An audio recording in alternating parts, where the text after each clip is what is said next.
ओम नमः शिवाय। सदाशिव स्तव। धरापग्निमरुदव्याममखसे तुङ्कमर्तये सर्वभूतान्तयस्ताय शंकराय नमः।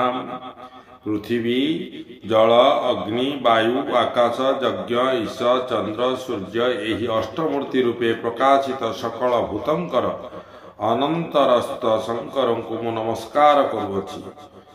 श्रुत्यांतर्गत वासाय श्रुतये श्रुतिजन्मने अतीन्द्रियाय महसे श्वासताय नमः।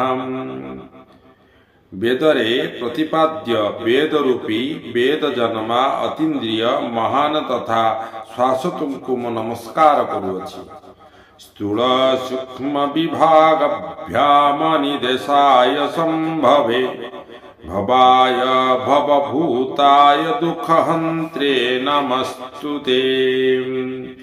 ओम नमः शिवाय। हे शंभु भवभूत दुखहारी जे कि स्थूल सूक्ष्म विभावरु बहु दूरे ताहंकु मु नमस्कार करुछि। चरका चरक मार्गादिभूताय तपसं फलदायिने चतुर्वर्गादानाय सर्वज्ञाय नमः। जे कि तर्क आलोचनार बहु दूर जहाँ को चिंता करी तपस्या करा जाए वो निश्चय फल प्राप्त हुए से अंतर्जामी चतुर्वर्गदाता ताहंकु मु नमस्कार करुछि। आदि मध्यांत शून्याय निरस्ताशेषभूतये योगी ध्यायाय महते निर्गुणाय नमः। जार आरंभ मध्य शेष विषय ज्ञान नाही अत्यंत भय को जे नाश करती योगी माने जहाँ को ध्यान करती से महान तथा निर्गुण ताहंको नमस्कार करुछि। विश्वात्मने चिंत्याय बिल्लश्चंद्रमौलिने कंदर्पदर्पनाशाय कालहंत्रे नमः।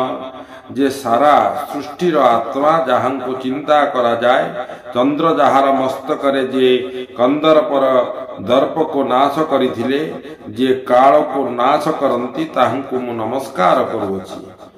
विशासनाय विषधृक विषस्कंदमुपयेषु सरिद्धाम समाबद्ध कपर्दाय नमः।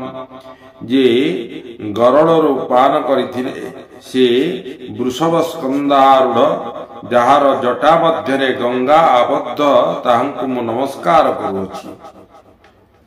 शुद्धाय शुद्धि भावाय शुद्ध नामंतरात्मने पुरांतकाय पूर्णाय पुण्य नामने नमः।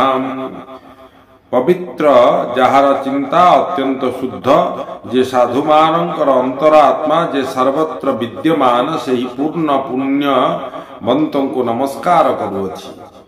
तुष्टाय निज भक्तानां भक्ति मुक्ति प्रदायिने विवासिने विवासाय विश्वासस्त्रे नमः।